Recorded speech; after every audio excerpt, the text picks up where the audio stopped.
Yo, yo, what's good with it? It's your boy, Mr. Wilson, and you are now tuned in to Wilson Block 100 Radio. We have a very special guest on the block with us today, Mr. Roscoe Lee Owens of the JazzZone. How you doing, man? Oh, man, you know what? First of all, Brother Wilson, it's a pleasure. I thank you for being here because what you're doing in our community is off the hook. Thank you. And if I can get off the hook with you, I'm in the right place, right time. Right on, right Yes, on. So real quick, man, it's a very honor. We're honored to have you here with us. We've been hearing about you from here to Lamert Park. Yes, sir. So real quick, can you just give us a quick background on yourself? Okay, for me, I am a son of a drummer that didn't take up music and ran away from jazz as a kid. Uh-oh.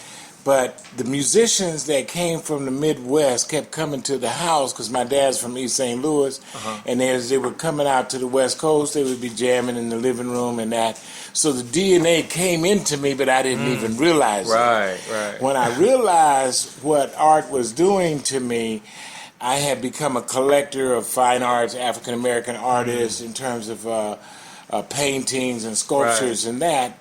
Right. And then my dad said he was kind of feeling a little empty because he wasn't playing his drums anymore. And I said, well, why don't you start? So he started playing, and I got involved with him.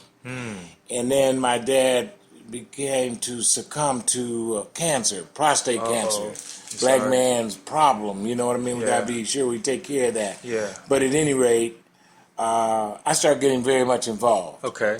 So I'm dealing with fine artists and painters, and then I started dealing with musicians, and I was dealing with my dad. Now, were you playing an instrument at this time? No, sir. Okay. I still don't play. Wow. No, I don't play. I don't. When they ask me sometimes, well, what you play? I say, I don't. I'm serious.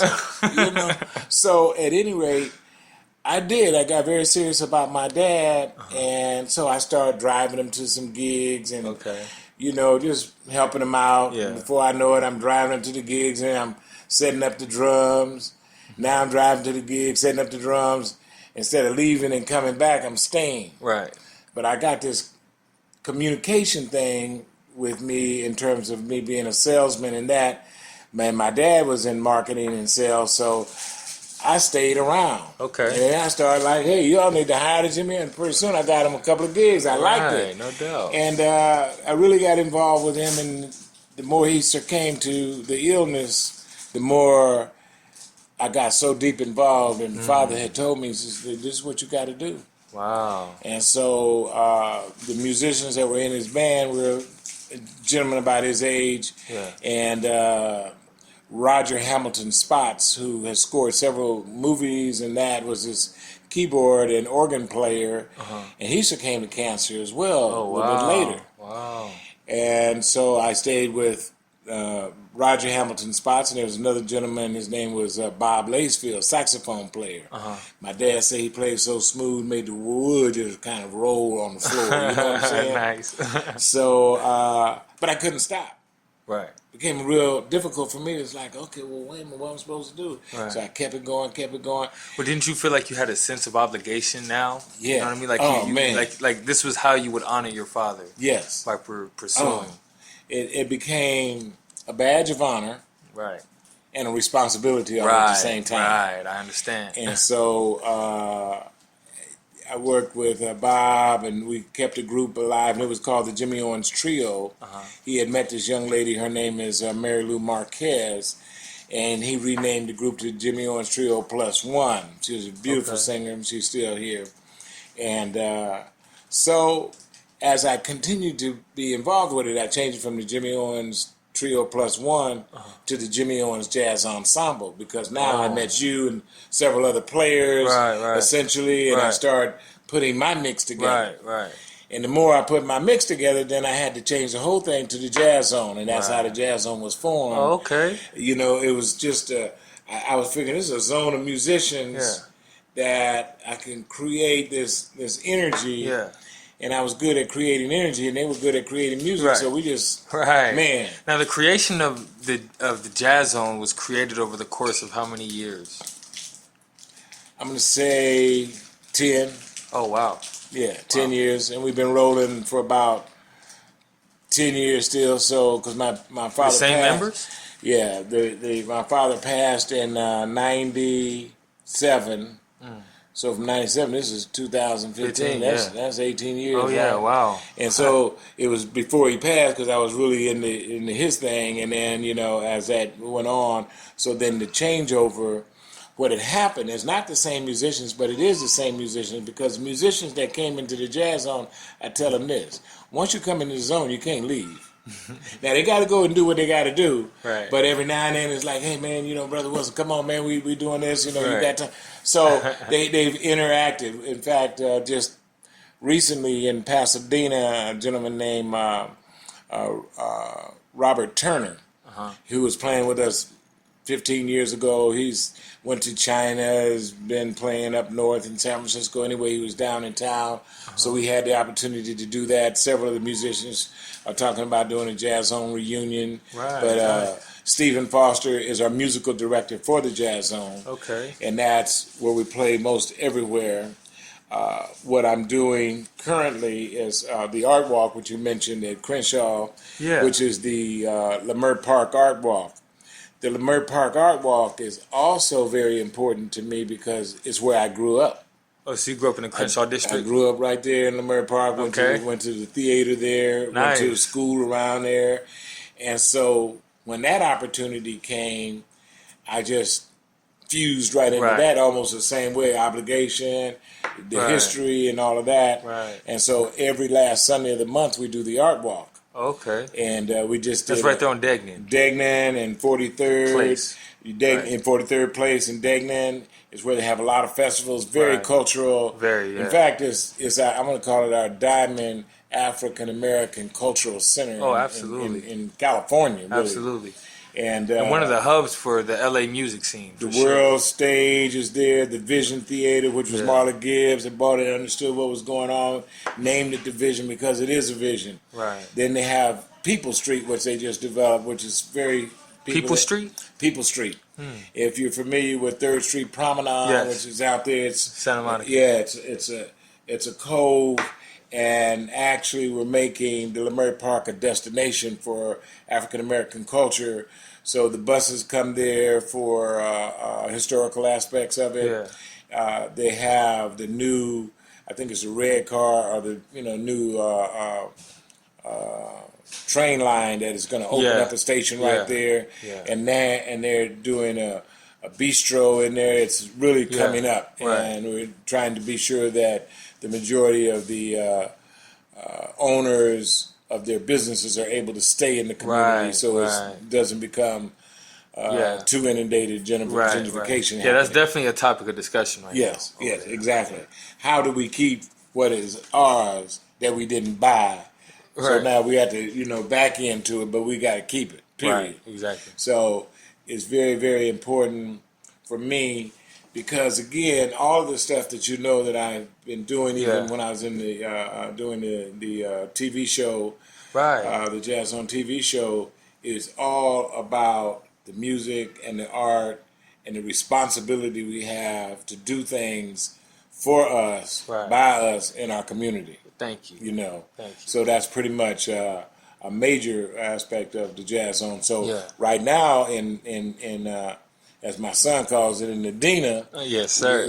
we right up here with HMC or the what is it? The credit union that is opening up, and they have the community center that's opening up on Lake and Altadena Drive. Okay. That's going to open up on the 14th of November. We're going to play for the opening. Oh, nice. And we're going to do a series there. Okay. So it's going to be a heavy jazz series there. Nice.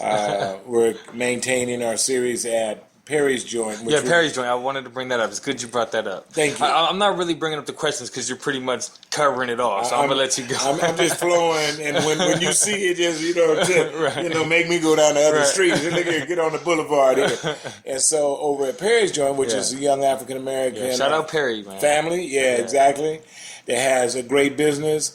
And at the time that we went over there, they had really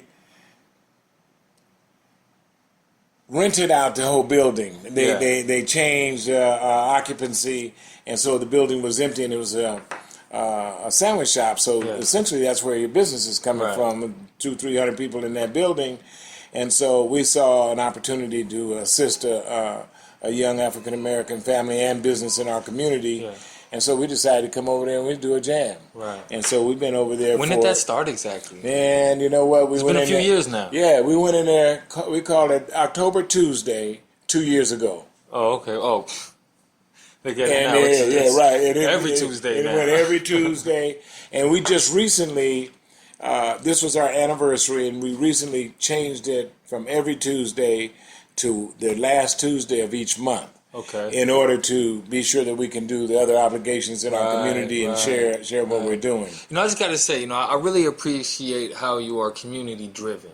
You know, Yes. I can tell that, you know, it's the community that actually motivates you to, you know what I mean, book an event. Yes. Actually, I have worked with, it's been an exciting career in terms of the arts. Yeah. I'm very proud of the fact that I work with Babu, who has the Pan-African Film and Art Festival. Okay. And I was an art director for... Now, that's over there, too. At the Crenshaw Baldwin Hills Mall. Right. Every year for the Right. last 20 years. And I worked with the Pan-African as assistant director for the artists. We had 100 artists that come every year in February. And I did that for about 7-8 years. Oh, nice. I was working with James Burks, who had the African Marketplace, and I was a director for the African Marketplace for about 4 or 5 years as well, during the same periods. Yeah. And then I also worked with Harold Hambrick, which had the Black Expo that was downtown. Okay. And so just having the opportunity to work with these three brothers that had the largest audience gathering events in Los Angeles for African Americans. The Right. Pan-African Film Fest was bringing 70 to 80,000 people with Really? at least 100 artists in the films. Wow. The Pan-African did the same thing, 70, 80,000 through the 2 weeks that they had set out in Dorsey. Well, Dorsey High School is right next door Yeah. to the Exposition Park. Yeah. Not Exposition, but... The line, yeah. the Yeah, train. exactly. And then what Harold Hambrick was doing was at the convention center downtown, and that was drawing that amount of folks. So God has just blessed me with the opportunity to work with some very fabulous, Wow. very strong, community-minded brothers. Nice, and nice. It did keep me grounded and focused in what I'm trying to get done. Yeah. All right, listen, just from, because you've been around, so Yes, sir. I just got to ask this question. Please. Coming from, a new generation of Pasadena artists. Yes. What's the dynamic like out here as far as the local music scene in Pasadena? The dynamics of the music scene in Pasadena, I'm going to say is very, very subdued. Use that I term. agree. It was a happening scenario at one time, and then I think happening scenario, Yeah, right. after this thing, kind of economy went all the way, and nobody's really picked it up, so we can Right. make it a consistent thing, and that's Right. what we were trying to be consistent over at Perry's Joint, Yeah. even though it's a small place, but it's a venue that's going on. Right. But especially African American owned businesses Yeah, that are exactly. offering music is very limited. Right. And at one time, the very large thing that was happening here in Pasadena was the Old Pasadena Summer Festival, Yeah. which I could say, thankfully and blessed to also be a director with that for about 18 years. We started it over in Central Park, and it just blew up so large that they had us move out of Central Park over to the Rose Bowl, and Oh, that wow. killed it. Oh, wow. Because, sometimes you create an event for the energy, but you take the energy and you put it in this other bowl. Right, and it's like, wow, right, what's right, happening? right. And it really didn't work. Wow. And that stopped that. Yeah. And so the other consistent program that I was very much involved in terms of art and music was the Brentwood Art Show. Okay. And the Brentwood Art Show, I'm going to take you right back to my dad. He was playing at the Brentwood Art Show in the 90s, and the Brentwood Art Show stopped 3 years ago. Oh, wow. And so, we in the JazzZone, we play there twice a year for that event. And Did you do Make Music Pasadena? Make Music Pasadena, we did that. You know, when they first started the Pasadena Summer Press, it was called Pasadena Celebrates right on Colorado Boulevard. We did that. Oh, okay. We also just, of course, this year and the last couple of years, and it was a point that we had to make was to put Jackie Robinson Park on the menu for Art Night, which they didn't. For one time they had Art Night, which was a caravan throughout the city to visit artists, and they were all in another area. Right. But they finally came on up there, and so consequently, we worked with Jackie Robinson Center for the last 2 years, providing music and the art to be sure that they understand that our community is very well represented. Right. Nice. Nice. Yeah. Now, sometimes I get frustrated with how Pasadena kind of overlooks the urban arts. Yes. And not only Pasadena, a lot of cities they do. Yeah. But you know what? It's they're missing the mark. Yeah.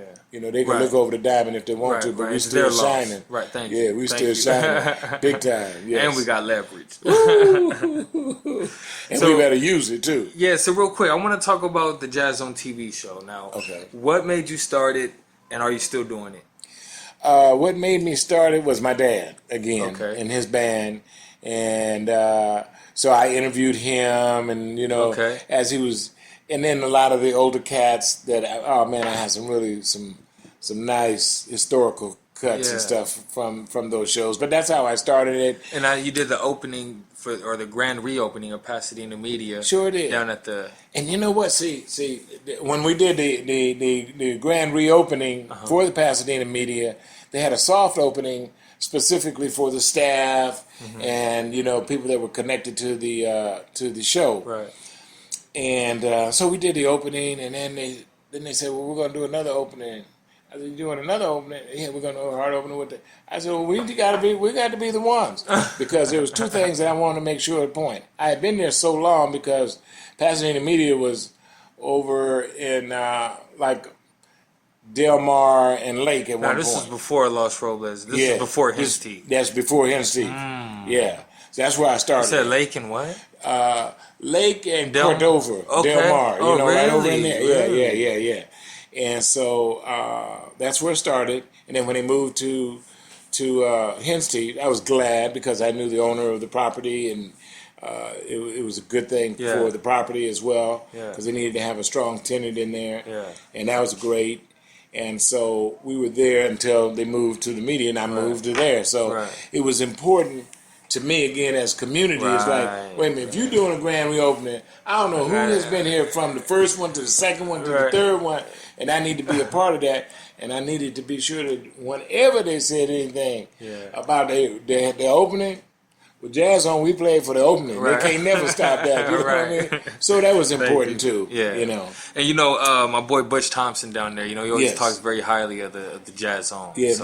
Butch helped me. In fact, all of you guys helped me so much, tremendously in that. When they made the move and the different parameters that they had to put in place, I'm going to say they had to put in place because evidently they thought they needed to, caused serious thought process in how I could continue to do all the things that I'm doing and continue to have my show. Right. So I started, interacting with other people that had a show, and pretty soon my show is still available, but I haven't really been in to shoot it. Okay. But I put it in dust and not closed it out. Right. So, just sitting there waiting on something to come up. But I'm waiting on some of these young geniuses like you, what I mean? The spitters will come and make the thing do what it do. No doubt, no doubt. I'm just going to believe that good old Pasadena Media is still got it spinning on the Arroyo channel. That's right. That's they're still playing those episodes right now. They are playing the episodes. The JazzZone is still live and kicking. Thank you. So real quick, do you have any positive, encouraging words for aspiring musicians? Encouraging words for inspiring musicians. Well, I'm going to tell you, when you know that you were called to do this, do this. Nice. Just as simple as that. Simple as that. When you call to do it, do it. And if you do it, because it's inside, it's going to come out all the way awesome. It's just like, I admire you young spitters. I admire what you guys are doing because, you see, My job right now is to be sure that I line up with the future and the future geniuses that's going to make this music continue to happen. Right. Because it's your energy and your knowledge and your interacting with other musicians and talented young brothers and sisters that's going to continue to make this thing go. Right. They say, they used to have a thing, old soldiers never die, they just fade away. Well, old soldiers can't even fade anymore. I work in schools. I am a therapeutic behavioral specialist, and I work with kids. And it's important for me to model and interact, because a lot of times kids, they half the time may not hear what you say. Right. But they see what you do. Right. Oh, whoa! Don't get me started now.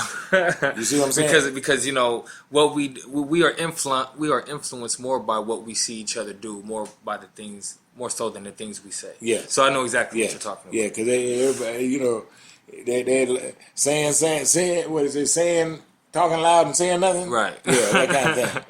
But anyway, that's what's going on. So just to be here and to be interviewed by you is absolutely my pleasure. Oh, no doubt. Yes. Thank you. Yes, sir. All right. Well, I know you're busy, and I know if I didn't catch you, if I didn't take advantage of the opportunity right now, then it would probably be another 20 years. That's why you're a genius. I gotta catch the flow when it's what I mean. Here come the fish. Like a good friend of mine says, if you move in time, you'll be on time.